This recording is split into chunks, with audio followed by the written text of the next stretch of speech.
umabot naman sa 10,461 na mga motor vehicles ang nahuli din ho ng Land Transportation Office sa buong bansa ito. Ha? Yan ho ay para sa buwan lamang ng Hunyo ngayong taon. Alinsunod ito sa pinagiting na kampanya ng LTO laban pa rin sa mga hindi rehistradong sasakyan o yung itinuturing na kolorum. Ayon po kay LTO Chief Vigor Mendoza II, karamihan sa nahuli, motorsiklo, 6,824. Sinabi ni Mendoza na sa kabuang bilang na 10,461 na motor vehicle na nahuli, 9,212 na isyuhan na ng traffic violation ticket at yung 1,601 naman ay na-impound.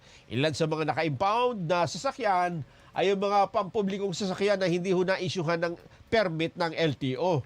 Kailangan pa ng utos ng korte para ma-release ang mga sasakyang nahuli at yung mga na-impound dahil sa anti-colorum drive. Good morning. 100%.